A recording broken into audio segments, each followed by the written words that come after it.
ഈ സിനിമയിലേക്ക് വന്നിട്ട് അപർണ ആരാകുമായിരുന്നു? ആർക്കിടെക്ട് ആവുമായിരുന്നു. ഞാൻ അത് പഠിച്ചുകൊണ്ടിരുന്ന സാരം തന്നെ. ആസിഫിക്ക് എന്തായിരുന്നു? അങ്ങനെ ചിന്തിച്ചിട്ടേ ഇല്ല. ഒരു പ്ലാൻ ബി ചിന്തിച്ചിട്ടേ ഇല്ലാത്ത ആളാണല്ലേ? അത് അടിപൊളി പരിപാടി കേട്ടോ. എന്ത് ചെയ്യുന്നറിയാ, ടെൻഷൻ അടിച്ച് ചത്തുപോകും ഞാനൊക്കെയാണെങ്കിൽ. ഹന്ന ഡോക്ടർ തന്നെയാവുമായിരുന്നോ, അതോ ഡോക്ടർ പ്രൊഫഷൻ ഭയങ്കര ഇഷ്ടപ്പെട്ട് ചെയ്ത ആളാണോ? എന്തോ അല്ല, ഡോക്ടർ പ്രൊഫഷൻ ഭയങ്കര ഇഷ്ടപ്പെട്ട് വന്നുപെട്ട ആളാണോ? എളുപ്പത്തിൽ പഠിക്കാന്ന് പറഞ്ഞ എടുത്താണ്.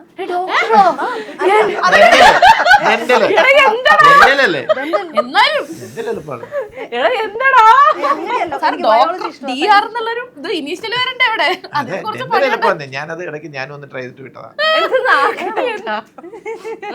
അത് എളുപ്പം എങ്ങനെയാണ് ചിന്തിച്ചത്? അങ്ങനെയല്ല, എനിക്ക് ബൈഹാർട്ട് പഠിച്ചിങ്ങനെ മഗ്ഗപ്പ് ചെയ്ത് പിന്നെ I don't like chemistry or maths തല വെക്കണ്ടേ.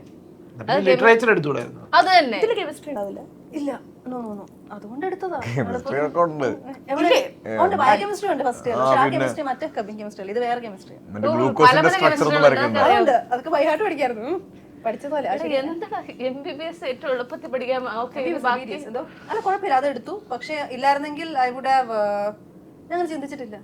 പക്ഷെ താൻ മോഡലിംഗ് ചെയ്യുന്നില്ല.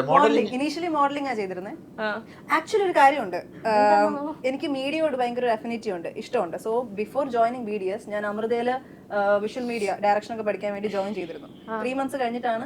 ബിഹൈൻഡ് ദ ക്യാമറ താല്പര്യമുണ്ട്. അപ്പൊ അന്ന് ഒരു ആഗ്രഹമുണ്ട്, ഭയങ്കര ഇതുണ്ട്. പക്ഷെ എന്തോ സിറ്റുവേഷൻസ് ഇങ്ങനെ കൊണ്ടുപോകല്ലോ. അപ്പൊ ഞാൻ പിന്നെ എനിക്ക് മെഡിക്കൽ ഫീൽഡിനോട് സീറ്റും കാര്യം കിട്ടുമ്പോൾ അങ്ങോട്ടങ്ങ് ചാടി. പക്ഷെ ബാക്ക് ടു പാഷൻ, അത്രേ ഉള്ളൂ.